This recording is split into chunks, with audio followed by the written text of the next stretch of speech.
حضرات گرامی، اللہ تعالیٰ کا ہم پہ لاکھ لاکھ احسان ہے کہ اللہ تعالیٰ نے ہمیں انسان بنایا. یہ رب تعالیٰ کا احسان ہے. ورنہ جب عز و جل چاہتا تو ہمیں جانور میں سے کوئی بنا دیتا، بھینس بنا دیتا، گائے بنا دیتا، یا چوپایوں میں سے کوئی بنا دیتا، یا درختوں میں سے کچھ ہمیں بنا دیتا. لیکن یہ ہمارے رب عز و جل کا ہم پہ احسان ہے کہ اللہ تعالیٰ نے ہمیں انسان بنایا ہے اور انسانیت کا شرف بخشا ہے. اور رب تعالیٰ کا یہ بھی احسان ہے کہ اللہ تعالیٰ نے انسان کو تمام مخلوقات میں سے ممتاز کر دیا ہے، شرف بخشا ہے، افضل بنایا ہے. آج ہم انشاءاللہ عز و جل سنیں گے کہ انسان کو انسان کیوں کہتے ہیں. رب تعالیٰ نے ہمارا نام انسان کیوں رکھا ہے، اس کی وجہ کیا ہے. حضرت سیدنا عبداللہ ابن عباس رضی اللہ تعالیٰ عنہ فرماتے ہیں کہ انسان کو انسان اس لیے کہا جاتا ہے کہ اس نے اپنے رب عز و جل سے اس کی ربوبیت کا وعدہ کیا تھا. اس نے وعدہ کیا تھا کہ اے میرے رب عز و جل تو ہی میرا خدا ہے، تیرے سوا میرا کوئی خدا نہیں ہے، میں تیری ہی عبادت کروں گا، تیرے علاوہ کسی کی عبادت نہیں کروں گا. انسان یہ وعدہ بھول گیا. اور ایک مرتبہ ایک شخص حضرت علی رضی اللہ تعالیٰ عنہ کی بارگاہ میں آتا ہے اور عرض کرتا ہے حضور مجھے آپ سے ایک سوال پوچھنا ہے، مجھے کچھ پوچھنا ہے آپ سے. تو آپ رضی اللہ تعالیٰ عنہ نے ارشاد فرمایا پوچھو، کیا پوچھنا چاہتے ہو. تو اب اس شخص نے بڑا پیارا سوال کیا، کہتا حضرت علی مجھے یہ بتاؤ کہ ہم نے عالم ارواح میں اپنے رب سے ایک وعدہ کیا تھا الستو، اور یقیناً ہم نے وعدہ کیا تھا، اس میں کوئی شک نہیں ہے. لیکن اب میرا سوال یہ ہے اب ہمیں اپنے رب سے کیا ہوا وعدہ یاد کیوں نہیں ہے. وعدہ تو ہم نے کیا تھا، ربوبیت کا اقرار بھی کیا تھا، وعدہ بھی کیا تھا، لیکن اب ہمیں یاد نہیں ہے. اس کی وجہ کیا ہے، اس کی وجہ کیا ہے.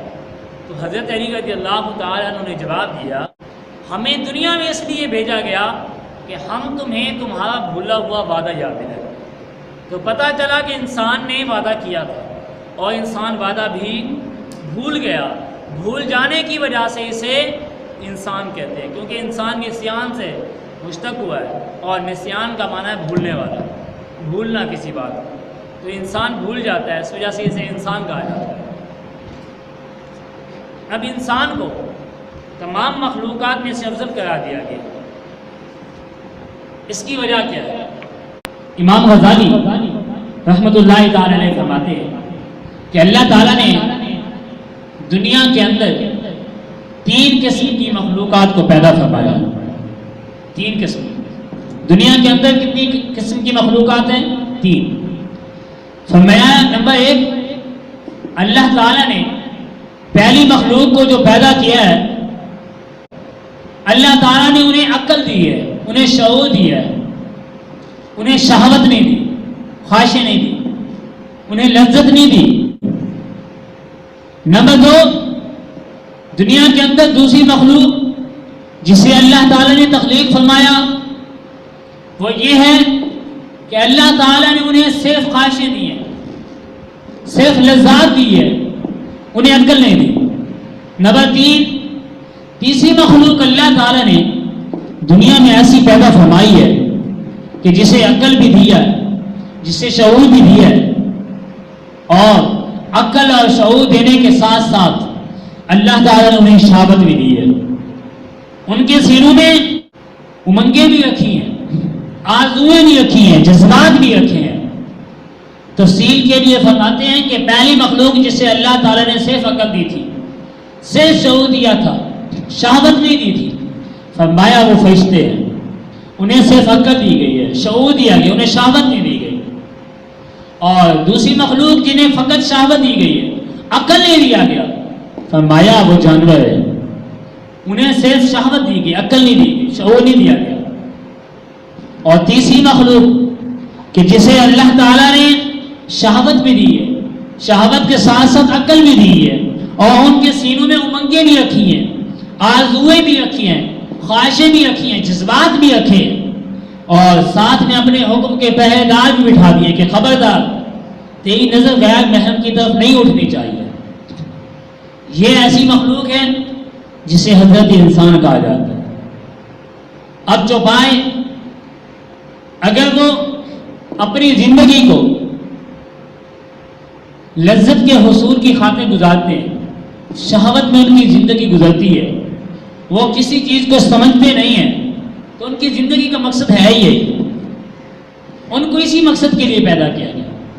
اور اگر فرشتے رب تعالیٰ کی نافرمانی نہیں کرتے، روزانہ تسبیح کرتے ہیں، ذکر کرتے ہیں، تو ان کی زندگی بھی یہی ہے، وہ گناہ نہیں کر سکتے، وہ گناہ سے پاک ہیں، وہ معصوم ہیں، ان کی فطرت میں گناہ رکھا ہی نہیں گیا، ان کی فطرت ہی ایسے بنائی گئی کہ ذکر کرنا، فکر کرنا، تسبیح و تحلیل کرنا ان کا کام ہے، یہ ان کی غذا ہے، اس کے بغیر انہیں چین ہی نہیں آتا، سکون نہیں آتا۔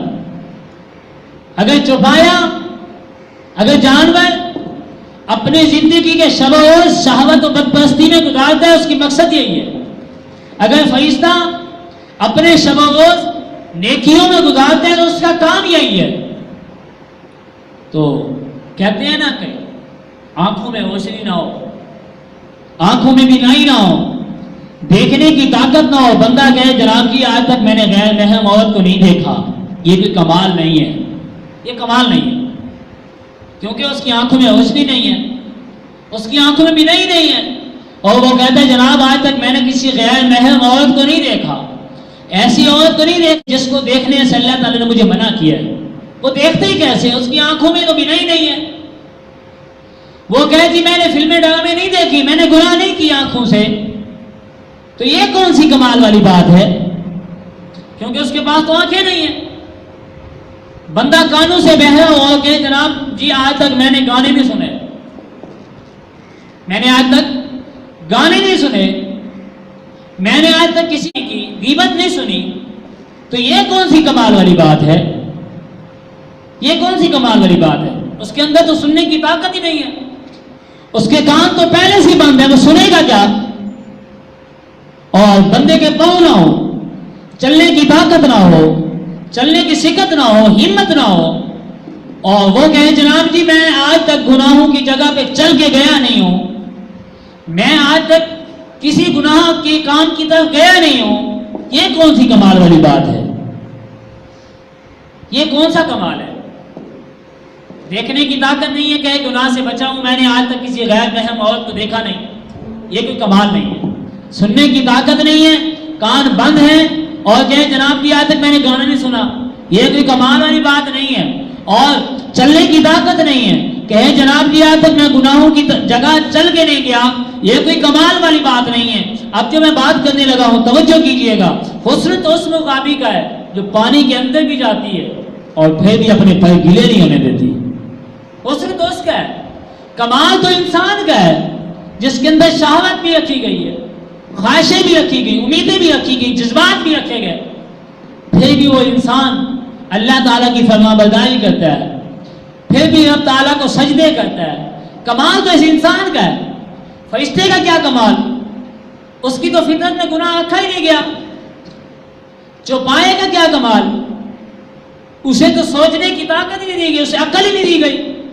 کمال تو اس انسان کا ہے کہ جس کے سینے کے اندر امیدیں بھی ہیں، جذبات بھی ہیں، گناہ کرنے کی طاقت بھی ہے، اور شیطان گناہ کرنے پہ ابھارتا بھی ہے، لیکن اس کے باوجود بھی گناہ نہیں کرتا، اپنے رب سے ڈرتا ہے، خوف کرتا ہے، رب نے اسے مکلف بنایا ہے، گناہ نہیں کرتا، گناہوں سے بچتا ہے۔ کمال تو اس انسان کا ہے نا۔ تو اسی وجہ سے انسان کو جو آزمائش میں ڈالا گیا ہے کہ امیدیں بھی دی گئی، شہوت بھی دی گئی، شہوت ہونے کے باوجود بھی انسان رب کے فرمان پر عمل کرتا ہے، گناہوں سے بچتا ہے، نیکیاں کرتا ہے، تو کمال تو انسان کا ہے، اور یہ انسان کو بڑا آزمائش ہے۔ تو انسان کو جو شرف افضلیت دیا گیا ہے، سب سے افضل بنایا گیا ہے، وہ یہی وجہ ہے کہ انسان کو آزمائشیں دی گئی، اس وجہ سے افضل بنایا۔ انسان کو اللہ تعالیٰ نے اپنا مکلف بنایا، اس وجہ سے انسان کو افضل بنایا۔ تمام مخلوقات میں سے انسان کو افضل اس لیے بنایا۔ ایک روایت کے اندر آتا ہے کہ انسان کے شرف کا جو سبب ہے وہ اس کا علم ہے، اور یہی وجہ ہے کہ انسان کو فرشتوں سے افضل قرار دیا گیا۔